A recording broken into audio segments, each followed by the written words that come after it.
Hard to sit through, grating on the nerves, blister-inducing. These are some of the harsher descriptions of living in a moon so blue. Although Jandek sings and plays like he really means it this time, says reviewer Billy Killy, we're not really sure what he means. If you had a hard time figuring out the first four albums, this is where the artist really starts testing your loyalty. Then, the same year, he doubles down by releasing the twin album Staring at the Cellophane, featuring virtually all the same attributes, including the guitar on the cover. Even the record after that bears some resemblance, so clearly there exists a sort of Badlands in the Jandek library from 1982 to 83, but exactly how bad is it? I honestly don't consider them bad Jandek albums, they're just difficult to write about. This reminds me of the time I said the same thing in my review of Ready for the House. Several years ago, my original review said it was exceedingly difficult, until I recently put it on YouTube and downgraded it to challenging. By then, I had come a long way in this obscure fandom, and I was so happy with my video Tale of a Jandek Fan that I felt like there was more to contribute. I built some momentum this past month, but the whole time I've been quietly wondering how I would fare with the twin albums. First, I obviously decided to review them together, and even another fan agreed with the approach. When I used to shuffle my Jandek playlist, I heard that guitar tuning and could never put my finger on which twin it was. Not only that, but the microphone was apparently in the same position for both releases, so it's likely that all 31 of these songs are from the same session. It really makes me wonder how much preparation went into the songwriting, because much of it seems rather undeveloped. Consider Suppression from Living in a Moon So Blue. 2 sentences are only sung twice, but they show just how well they would serve as a refrain, especially with that tone of voice. Then there's Sand I, or Sand 1, from Staring at the Cellophane, whose interesting chords would have made it groundbreaking if Jandek had more to say. Finally, we have 2 tracks without vocals, which I can only imagine being the auditory equivalent of negative space. Now, I'm not saying Jandek was careless with the songwriting. I just find it harder than ever to get a read on what he's trying to communicate. Perhaps the whole project is a collection of riddles, as the song Riddles Riddling Me may suggest. Before I talk about the songs that work on these albums, I have a few words about the guitar. After a closer look, it sounds something like an open F minor chord, but a quarter tone sharp. Obviously, a minor key works best for sad music, and depression is a recurring mood in Jandek's work. For that kind of atmosphere, I don't think this new tuning works as well as the older ones. The discomfort created by the dissonance has been replaced by something all too familiar, and sometimes I almost expect a chord progression to break up the monotony. As I started this review, I suspected the tuning was one of the main criticisms of these albums, but I can't speak for anyone but myself. After all, it's possible that others appreciate this new kind of discomfort.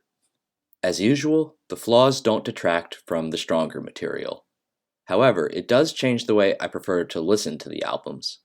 Since most of the songs don't really complement each other, I sometimes organize them by quality so that they keep my attention early on.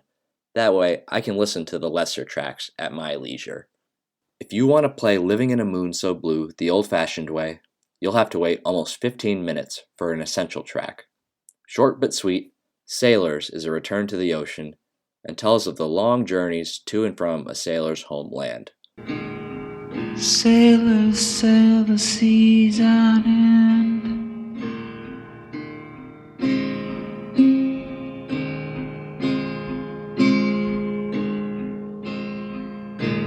They leave someplace, they'll come again.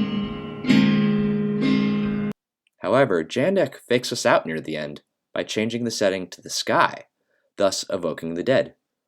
Either sailors are symbolizing the way spirits move all around the earth, or he's referring to dead sailors and how we remember them. Regardless, there's a lot of substance for a song under 2 minutes. On a more personal note, I actually heard the cover version first, so that's what plays in my head when I think of this song. It's definitely more dynamic, so I recommend it if you can find the cover album, Naked in the Afternoon, a tribute to Jandek. The other 2 essential songs from Living in a Moon So Blue are both about childhood, and interestingly, they're consecutive on the track list. All in an Apple Orchard depicts 19 boys and their various activities among the apple trees. It seems like a pleasant pastoral scene, until Jandek just casually speaks of underground tunnels.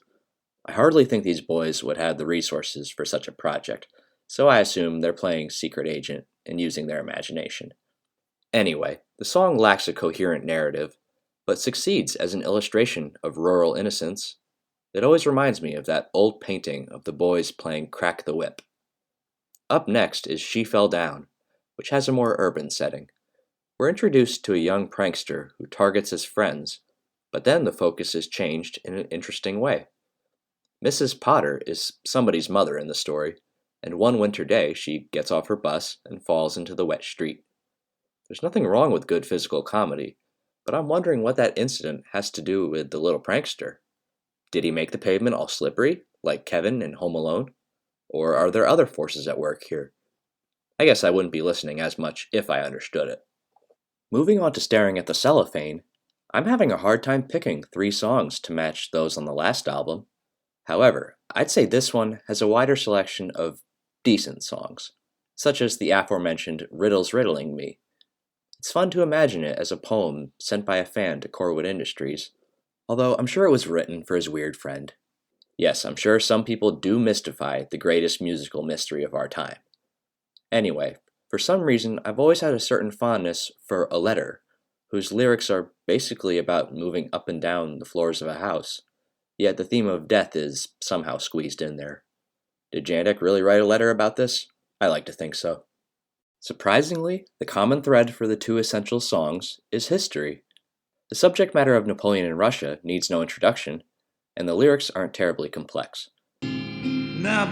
Napoleon and his army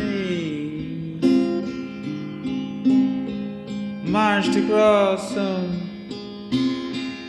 other soil, took the farmers from their toil. The crushing victory may refer to the Battle of Smolensk, while Jandek certainly speaks of the Russian winter when calling it a war that could never be won. When he says dream of masters and fanatics, it might be a nod to those who influenced Napoleon, like Julius Caesar. Finally, we get the classic description of Napoleon on the battlefield, right down to the hand in his pocket. Although I'm not sure what fall out a window is supposed to mean. As a song I've known since the early days, it's usually the one I associate with this album. Only recently have I started to appreciate Blood and Bone for the closing track it is. It seems to be a crucifixion song, although neither Jesus nor the cross is mentioned. As the unnamed victim bleeds, spectators take in the sight, including women he wishes he could meet. This could be mistaken for lust, but Jesus was known for speaking with them publicly when that was taboo, so the lyric checks out. The closing is especially interesting in that Jandek questions the significance of the event, with the 15-second pause making it seem like he's really thinking it over. Keep in mind, I've said in the past that you can draw all kinds of conclusions from this music. Take my conclusions with a grain of salt, because I mostly make them for the fun of it. Anyway, these historical songs are nice reminders that Jandek doesn't just stick to his own world. At this point, I guess it's obvious that I won't be comparing the twin albums.